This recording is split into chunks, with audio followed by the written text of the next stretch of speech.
All right, hello everyone. My name is Miss Chi once again.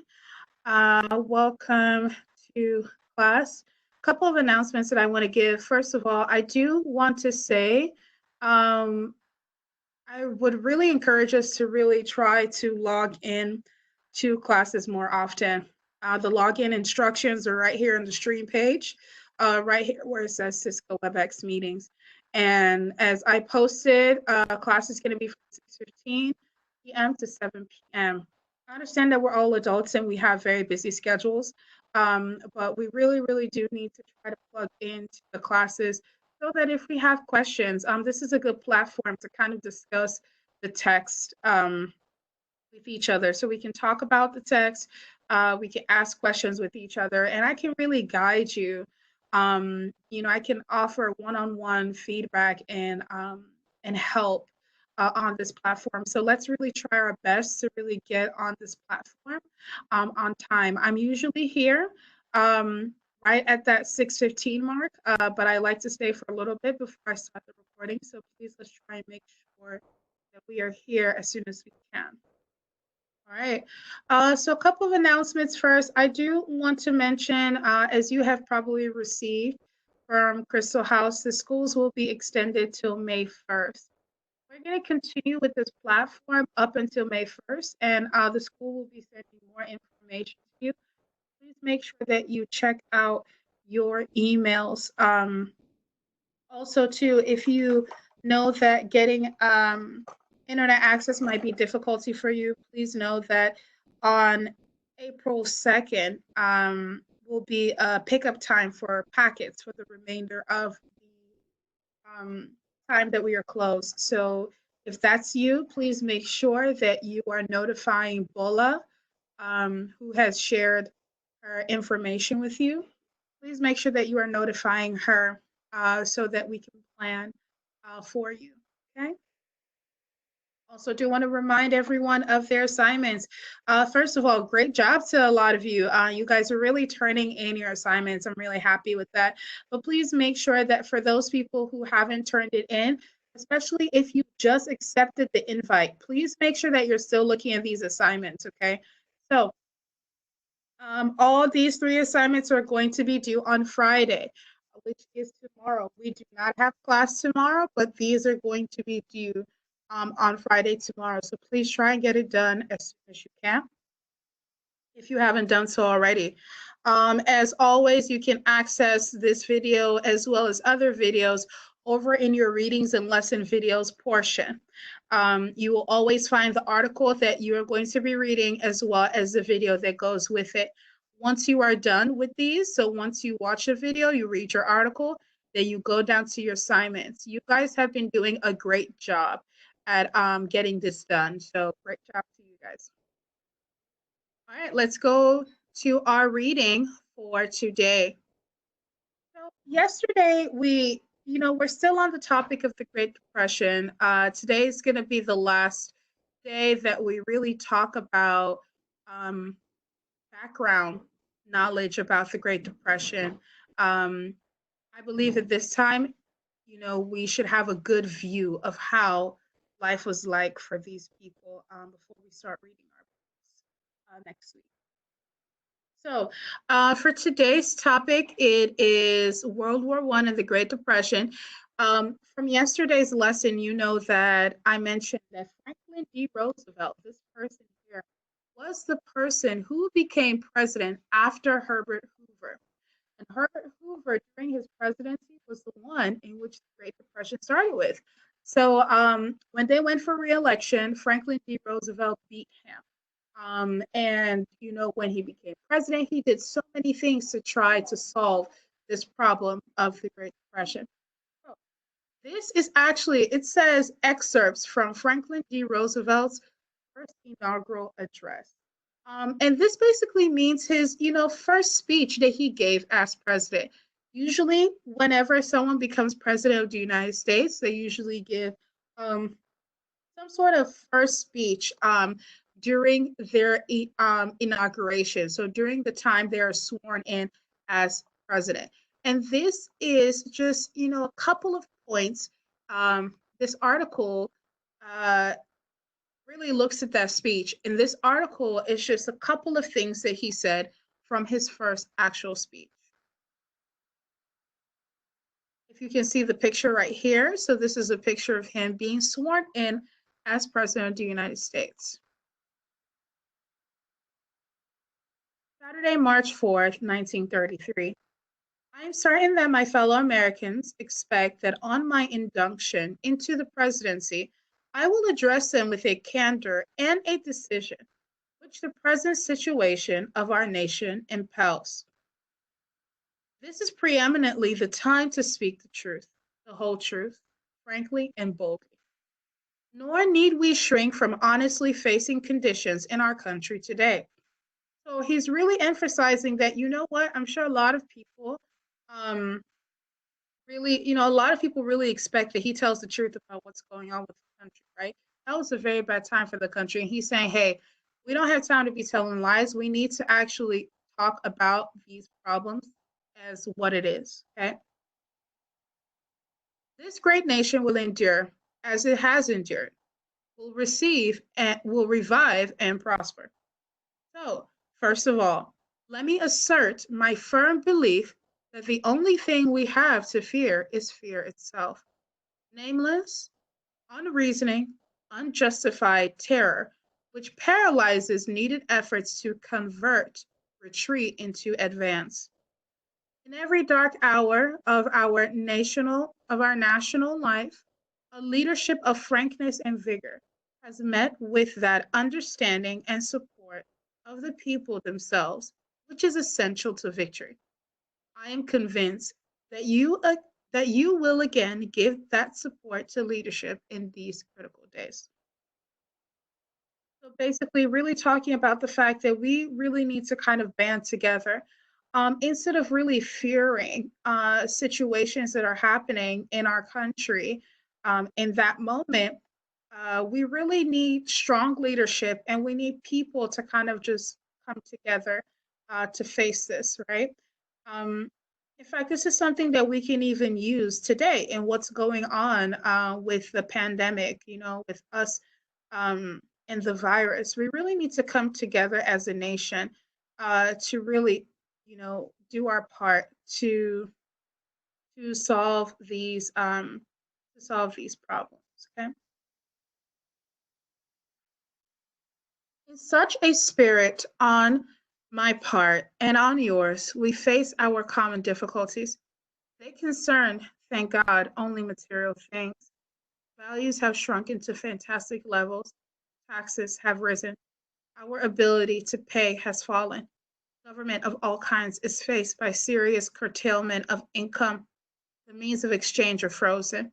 In the currents of trade, the withered leaves of industrial enterprise lie on every side. Farmers find no markets for their produce. The savings of many years and thousands of families are gone. So, you know, these are the things that we face. This is the difficulties, just like we mentioned before, right? So, a lot of values that people had before, like, for example, togetherness in a family and all of that is gone, because everybody's just trying to fend for themselves, right? Taxes have risen because we're trying to get this money, right? Like, not, there's no money. And even the government was trying to get, hold of something, of some sort of money. Our ability to pay has fallen. We can't pay because ain't nobody got no money, right? Government of all kinds is faced by serious curtailment of income. So, like, we're facing all these things because people don't have these jobs in which they could use to actually get money to help them. The means of exchange are frozen in the currents of trade. Remember when we talked about the stock market crashing yesterday? So everything is just really dying out, right? No jobs, industries are failing. Just farmers don't have anywhere where to sell their stuff. Markets are closed down. Everything. More important, a host of unemployed citizens face the grim problem of existence and an equally great number toil with little return. Only a foolish optimist can deny the dark realities of the moment. Restoration calls, however, not for changes in ethics alone. This nation asks for action, and action now. Our greatest primary task is to put people to work. This is no unsolvable problem if we face it wisely and courageously. It can be accomplished in part by direct recruiting by the government itself, treating the task as we would treat the emergency of a war. But at the same time, through this employment, accomplishing greatly needed projects to stimulate and reorganize the use of our natural resources. So, this is what we need to do. We need to face this problem head on. That's what he's saying. Remember, this is his first speech that he's giving to the people to reassure them that, hey, this is what I promise as president that our government will do. These are the things that we need to do. We need to band together to actually do these things. When we think about what is the role of the people and the role of the government, role of the people, we have to come together to be able to do these things, right? Um, we can't be afraid. We can't face our days in fear, right? Um, but we have to, take this head on. And the government, it is their job to be that first step, to start creating income, to start creating those jobs, and providing those jobs to the people so that we have money flowing back within all of us, right?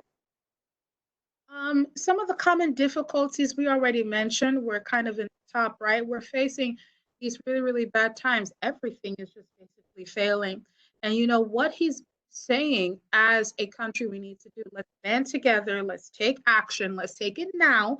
Let's not wait.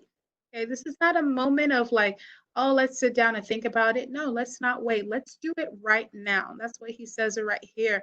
The restoration calls, however, not for changes in ethics alone.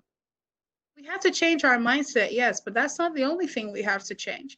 But we need to take action. We need to do something about it, right? So,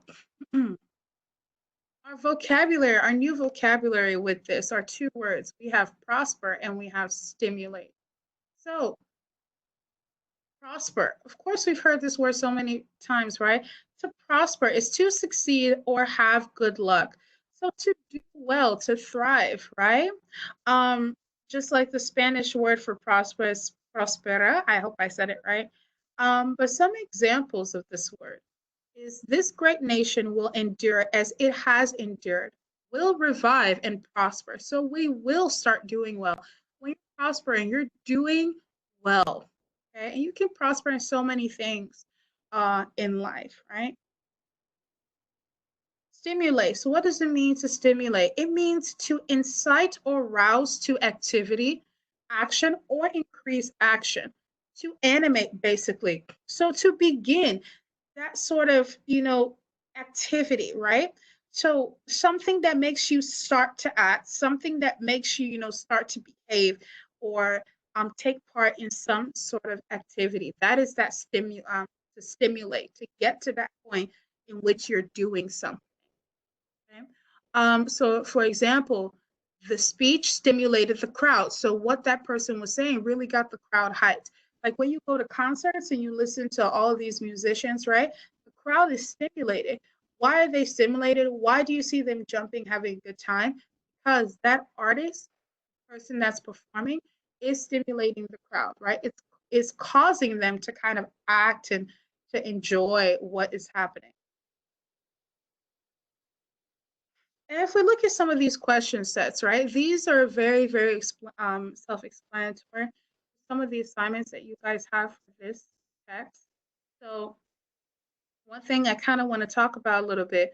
So it says right here, describe the role of the people and the role of the government, right? We talked about this earlier in the lesson. So basically, what did he say people should be doing at this time? And then what did he say the government should be doing to make everything better at this time?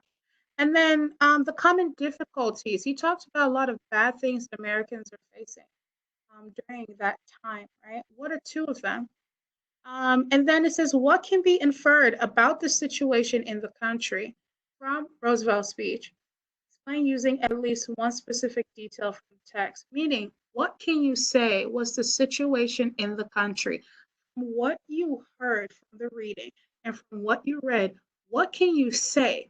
An inference is an educated guess, right? Sometimes when we're reading, they don't tell us every single thing. Kind of need to know, like, kind of make a guess, right? About what's going on with some things. We do it every day. When you go and you look at a sign and you see red, red kind of tells you caution or it tells you stop, right? Maybe they might not have the word stop on it, but you can tell, right? Because you made an inference that that's what it means. So, based off of everything that you read with Roosevelt, right? With what he said was going on, how was the country like during that time? And be very specific. Make sure that you use at least one detail from that sentence to back up your answer.